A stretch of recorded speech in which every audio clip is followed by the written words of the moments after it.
দাদা বন্ধুরা অনেক শুভেচ্ছা বা স্বাগত জানাচ্ছি যে আপনাদের মূল্যবান সময় দেওয়ার জন্য আমাদেরকে।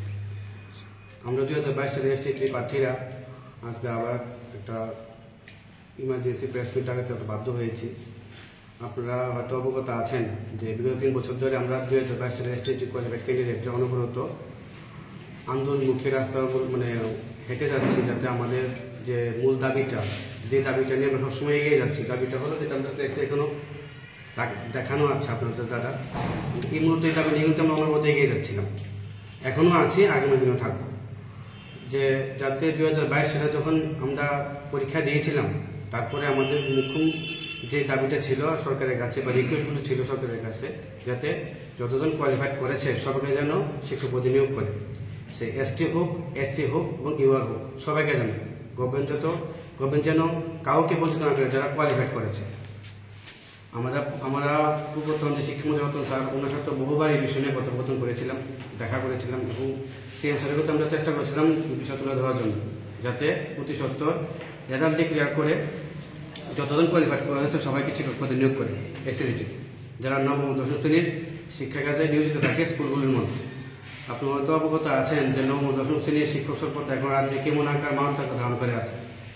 গত 6 বছরে আমাদের কাছে প্রমাণ আছে যে গত 6 বছরে এই সরকার আসার পর মাত্র 625 জন নিয়োগ করেছে নবম দশম শ্রেণীর শিক্ষক নিয়োগের দিক দিয়ে, এসটিটি দিক দিয়েছিল, কিন্তু এটির ক্ষেত্রে অনেক নিয়োগ করা হয়েছে। আমরা বুঝতে পারছি না যে নবম দশম শ্রেণীর মাধ্যমিক স্তরের শিক্ষা ব্যবস্থার ক্ষেত্রে যে শিক্ষকতা করার যে যতটুকু দরকার শিক্ষক, সেই পরিমাণ নিয়োগ করা হচ্ছে না। আচ্ছা, বিগত সময়ে আমরা অনেকবার এই বিষয় নিয়ে এসে বিভিন্ন মন্ত্রীদের দ্বারস্থ হয়েছি। তারা বলছে যে এটা প্রসেসিং হয়ে যাবে। অন্তিম সময়ে এসে আমরা যখন পত্রিকার মাধ্যমে দেখতে পাচ্ছি যে 700 পোস্ট একটা নিয়োগের বিষয় উঠে আসছে শিক্ষক পদে নিয়োগ করার জন্য। তো সেটা এখন এসটিজিটি কিনা এটা আমরা কাছে পুরোপুরি ক্লিয়ার না। আমরা দেখেছি বিগত সময়ে, আপনাদের জানিয়ে রাখি যে 230টা পোস্টের নোটিফিকেশন আউট হয়েছিল। এটা নোটিফিকেশন আপনারা দেখতে পাবেন। ওইখানে রিজার্ভেশন মেনটেন করা হয়নি। যখন 2022 সালে আমরা প্রথম পরীক্ষা দিয়েছিলাম সেপ্টেম্বর মাসে, তারপর যখন রিজার্ভেশন মেনটেন করা হয়নি, তার জন্য একজন ক্যান্ডিডেট কেস করেছিল হাইকোর্টে। তারপর হাইকোর্ট জাজমেন্ট দিয়েছিল ওই বছর ডিসেম্বর মাসে রিজার্ভেশন ফলো করে। এটার মধ্যে রিজার্ভেশন ফলো করা হয়নি। যা পরবর্তী সময়ে গভর্নমেন্টে সেটার উপরে রিভিউ পিটিশন করেছিল। হাইকোর্ট, মহামান্য আদালত জাজমেন্ট আবার পুনরায় রিপিট করেছে যাতে রিজার্ভেশন মাসে ফলো করে। তারপর দেখলাম বিগত 2 বছরে 2022 সালের পরে সরকার কোনো গ্রেড পরীক্ষা, এসটিটি পরীক্ষা নেয়নি। কেন? এই আইনের জটিলতার জন্য, যেটা হয়তো ডিপার্টমেন্ট, সরকার বা যে কোনো একটা ভুলবশত কারণে এটা সৃষ্টি হয়েছে। এখনো অবধি কিন্তু গ্রেড পরীক্ষা হয়নি বিগত 2 বছরের মধ্যে। এই প্রথমত সামনে নোটিফিকেশন আউট হবে, 2 বছর পরে আমরা নতুন করে নোটিফিকেশন জারি হয়েছে গ্রেড পরীক্ষা। এসটিটি পরীক্ষা কিন্তু এখনো কোনো নোটিফিকেশন আউট করেনি। কি করে হবে? কারণ আমাদের সলিউশন এখন হচ্ছে না। যারা 2022 সালে এসটিটি সেপ্টেম্বরে পাস করে বসে আছে। তো এখন মূলত আমরা অনবরত আপনার যে ফাইন্যান্স মিনিস্টার স্যার, আদার্স যে মন্ত্রী আছে, রেসপেক্টেড মিনিস্টার তাদের কাছে আমরা গিয়েছি ভালো করে এই বিষয়টা জানার জন্য যে এই শিক্ষক নিয়োগ প্রক্রিয়া কেন ঝুলে আছে, তারা কেন নিয়োগ প্রক্রিয়া সম্পন্ন করছে না।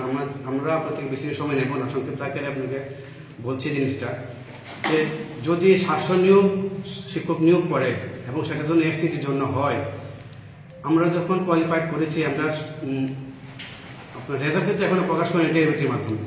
আমরা পরীক্ষা দেওয়ার পর তারা একটা উত্তরপত্র প্রকাশ করেছে, যার দ্বারা আমরা বলতে পারি যে আমরা পাস করেছি। কারণ আনসার কি, যেটা ফাইনাল আনসার কি, যাটার মধ্যে লেখা থাকে যে U R 75 pass mark, SC ST 68 pass mark.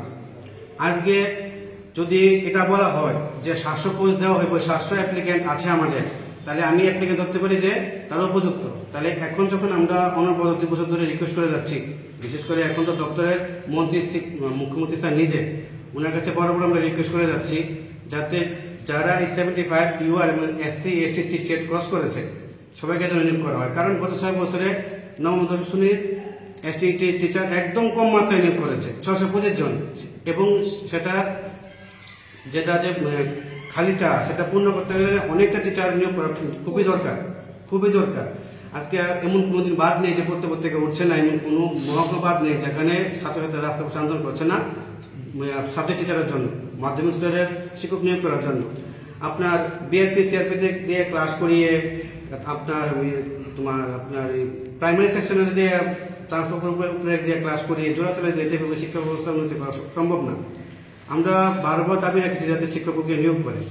আমরা যখন অনবরত আপনার আমরা যে মূল দাবিটা, যেটা আমরা ফ্লেক্স নিয়ে আমরা বরাবর সামনে আগে এগিয়ে যাই, যাতে অতি সত্তর সবাইকে শিক্ষকপদে নিয়োগ করে, কিন্তু রিজার্ভেশন মেনে পোস্ট ইনক্রিজ করে সবাইকে যেন করে।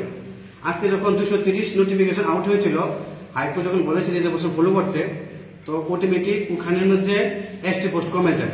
আমরা বলেছি না, সেটা যেন না হয়। পোস্ট অনেক খালি পড়ে আছে, এসটি আরটিআই রিপোর্ট আছে, অনেক পোস্ট খালি পড়ে আছে। তাদের জন্য পোস্ট ইনক্রিজ করে সবাইকে রিক্রুট করে, কেউ যাতে বাদ না যায়, না কোনো এসসি, না কোনো এসটি, না কোনো ইউআর।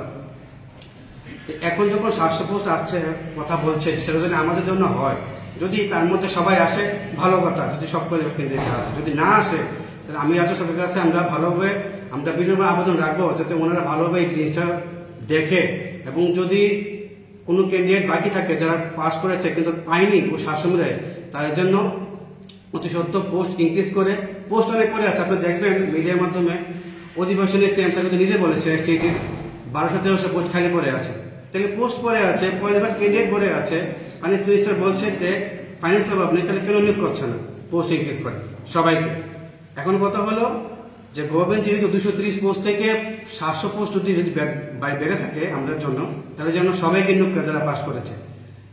আমি আবার বলছি, SC ST 68 pass mark, UR 78 pass mark, সবাইকে যেন নিয়োগ করে যারা পাস করেছে। কাউকে যেন সরকার যাতে এসটিরা বিশেষ করে যদি আমরা 700 যদি দেখে থাকি মিডিয়ার মাধ্যমে, 700 পোস্ট যদি আমাদের এসটিজিটিদের জন্য হয়ে থাকে, তাহলে এসটি পোস্ট আসে 200 রিজার্ভেশন ফলো করে 217টা।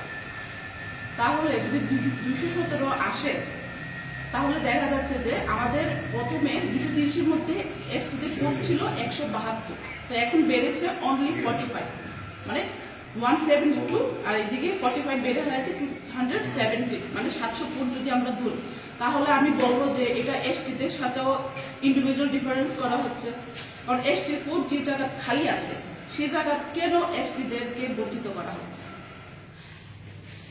তারপর কথা হলো টেট নেওয়া হয়েছে 2022 ডিসেম্বর মাসে, তখন 3600-এর মতো পোস্ট নেওয়া হয়েছে, টেট 1 এন্ড টেট 2। টেট 1 কিন্তু class 1 to 5 and TET 2 6 to 8, এটা সবাই জানে না। আর এসটিজিটি কিন্তু class 9-10 selection test graduate teacher. But আমরা দেখছি কি তখন 2022-তে যখন নেওয়া হয়েছিল 3600-এর মতো টেট টিচার, তখন এসটি ক্যান্ডিডেট ছিল অনলি 200। আর এখন বর্তমানে টেটের জন্য নোটিফিকেশন দেওয়া হয়েছে টিচার নিয়োগ করার জন্য, একটা হচ্ছে এক্সামের জন্য আর একটা হচ্ছে নিয়োগ করার জন্য।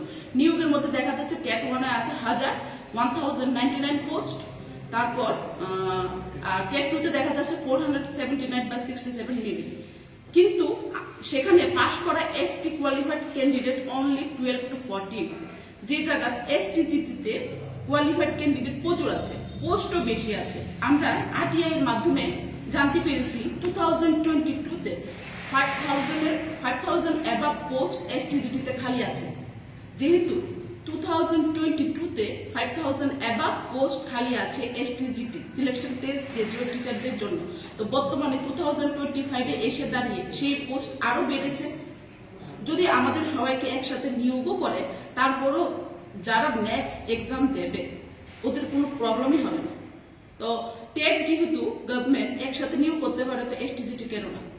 আর কেনই এসটিজিটি ক্যান্ডিডেটরা বা এসটিরা বঞ্চিত হবে? এই ডিফারেন্সটা কেন?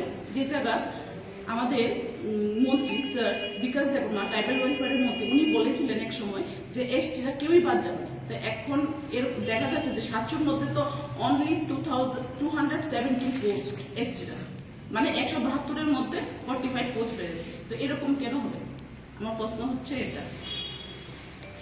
এসসি ইউআর সবাইকে নিয়োগ করা হয়, তার মধ্যে অনেকেই আছে যে লোন নিয়ে বিএড করেছে, এখন লোনে ওদের সুদে আসলে অনেক টাকা হয়ে গেছে। তো সবাই একটাই আশাবাদী যে গভর্নমেন্ট সবাইকে একসাথে নিয়োগ করবে। আমিও আশাবাদী রাখছি যে গভর্নমেন্ট একসাথে আমাদের নিয়োগ করবে, কাউকে বঞ্চিত করবে না, না এসটি না এসসি না ইউআর, কাউকে না। এটুকু জানিয়ে রাখি যে এখন এই মুহূর্তে এসে দাঁড়িয়ে আমরা শুধু 3 বছর পার করে নিয়েছি পিএসটিজিটির আমাদের মানে অনেকটাই লাইফের একটা গুরুত্বপূর্ণ সময় কেড়ে নিয়েছে। আমরা আশাবাদী ছিলাম, এখনও আছি, যে রাজ্য সরকার সিএম স্যার বিশেষ করে এই বিষয়গুলো দেখবেন, আমাদের করুণ আবেদন উনি শুনবেন এবং নবম ও দশম শ্রেণীর শিক্ষা ব্যবস্থা উন্নতি করবে যতজন এসটি কোয়ালিফাইড ক্যান্ডিডেট আছে সবাইকে শিক্ষাপতি নিয়োগ করবে। উনি কাউকে বঞ্চিত করবে না যারা কোয়ালিফাইড করেছে 2022 সালে এসটি পরীক্ষা নিয়ে। কারণ আমরা চাই না বিগত সময়ের মতো 10,023 মতো এসটির সাথে আবার একই জিনিস ঘটে। কারণ পাস করেছে 1000, ওনারা বলছে 700 নেবে, বাকি জন নেবে না। কোয়ালিফাইড করে রেখেছে, তারা বিএড আছে, তারা সমস্ত যোগ্যতা রাখে, তারপরে পোস্ট থাকা সত্ত্বেও, ফান্ড থাকা সত্ত্বেও নিয়োগ করছে না। যদি তেমনটা ঘটে থাকে তাহলে 10,023 আবার রিপিট হবে, তার পুনরায় হবে, তার কোনো গ্যারান্টি তো দিতে পারবে না। আমরা বরাবর ওনাদেরকে রিকোয়েস্ট করেছিলাম যে স্যার এই ভুল যাতে না হয়, সবাইকে জন্য নিয়োগ করা হয়। আজকের জন্য সবাই নিয়োগ করে, যারা পাস করেছে আমরা এমন বলিনি যে যারা ফেল করে তাদের নিয়োগ করতে, যারা পরীক্ষায় যে ফার্স্ট করেছে তাদের জন্য নিয়োগ করা হয়। কারণ আজকে যদি কেউ বাদ যায় ক্যান্ডিডেট, সে যে কোনো কাস্টে হোক, সেই জন্য ওভার এজ হয়ে যায় 2 বছরের পরীক্ষা হলে তার পরীক্ষা নেয়নি গভর্নমেন্টে। 2 বছরেই তারা আইনি জটিলতা 2 বছর কাটিয়ে নিয়েছিল, আর কোনো পরীক্ষা করেনি, তা তাদের ভবিষ্যৎ কি হবে? তো এখন যদি তারা যদি নিয়োগ না করে তাহলে এটা সামনে হয়তো আর বড় আকার ধারণ করবে। তার জন্য আমরা বিভিন্নভাবে রিকোয়েস্ট করছি রাজ্য সরকারের কাছে, যাতে রাজ্য সরকার অতি সত্বর এই বিষয়টা নিয়ে ভাবে এবং 2022 সালে এসটি কোয়ালিফাইড ক্যান্ডিডেট সবাইকে নিয়োগ করে, এসসি হোক এসটি হোক ইউর হোক, যদি তারা কোয়ালিফাইড করে থাকে কাউকে যাতে বঞ্চিত না করে। আপনার কাছে এটাই রিকোয়েস্ট। আমরা চাই আপনার মাধ্যমে এই খবরটুকু বা আপনার আমাদের এই বিনোদ আবেদনটুকু রাজ্য সরকার এবং সিএম সরকার এবং বাকি মিনিস্টার বর্গদের কাছে তুলে ধরতে। ধন্যবাদ। রাখি যে আমরা বিগত কিছুদিন ধরে ফাইন্যান্স মিনিস্টারের সাথে আমরা অনেকবার কথা বলেছি এই বিষয় নিয়ে এসে। আপনি জানেন এটা খুব দরকার। ফাইন্যান্স মিনিস্টারের সাথে কথা বলে উনি কিন্তু 2-3 বার প্রেসের সাথে ব্রিফিং দিয়েছিল যে বিভিন্ন জায়গার প্রোগ্রামে গিয়ে যে এসটি সবাইকে রিক্রুট করা হবে। তার একটা ভিডিও কিন্তু আমার সামনে আছে, আপনি যদি চান আমরা দেখিয়ে দিতে পারি। যে ভিডিওটা এখনো আছে আমাদের কাছে। আমরা সেটা মানে আপনাদের কাছে তুলে ধরার কারণ হলো, আমরা এই ভিডিও দেখে আমরা অনেক আশাবাদী হয়েছিলাম। এই ভিডিও দেখে আমরা খুব অনেক আশাবাদী হয়েছিলাম, কারণ অনেক ক্যান্ডিডেট আছে যারা ওভারেজ হয়ে গেছে, তারা কিন্তু 2 বছরের মধ্যে ওভারেজ হয়ে তারা তো পরীক্ষা দিতে পারবে না। তারা 2022 এসটি পাস করে বসে আছে। এখন যদি শাসনে তারা না আসে তাদের কি হবে? তাদের ভবিষ্যৎ কি হবে? উনি ক্লিয়ার বলেছেন যাতে হাইকোর্টে বা সুপ্রিম কোর্টে যাই আসুক, উনি সবাইকে রিক্রুট করবে যারা 2022 সালে এসটি পরীক্ষায় পাস করেছে। এবং আমরা খুব আশাবাদী হয়েছিলাম ওনার কথা শুনে। আমরা বরাবর ওনার সাথে মিট করেছি এবং আমাদের দাবিটুকু রেখেছি। তো তার জন্য আমরা আপনাদের মাধ্যমে বিশেষ করে ফাইন্যান্স মিনিস্টার থেকে শুরু করে বিশেষ করে দপ্তরের মধ্যে যেহেতু সিএম স্যার, ওনার কাছে বিভিন্ন আবেদন রাখছি যেন উনি বিষয়টা দেখে যতজন কোয়ালিফাইড করেছে 2022 সালে এসটি পরীক্ষা সবাই যাতে শিক্ষক নিয়োগ করে, এসসি হোক এসটি হোক ইউআর হোক, যদি কোয়ালিফাইড করে দেয় কেউ যাতে বঞ্চিত না হয়। আগামী দিনে আমাদের থেকে কিছু সংখ্যক ক্যান্ডিডেটরা সিএম বাড়ি মুখী হবে। ওনার সাথে যেহেতু দপ্তরের মন্ত্রী উনি, তথাপি এই রাজ্যের অভিভাবক, ওনার সাথে জিনিসটা জানবার জন্য যে কেন তাদের সবাইকে নিয়োগ করা হবে না, যাতে সবাইকে নিয়োগ করা হয়, অতি সত্বর নিয়োগ করা হয় যারা কোয়ালিফাইড করেছে।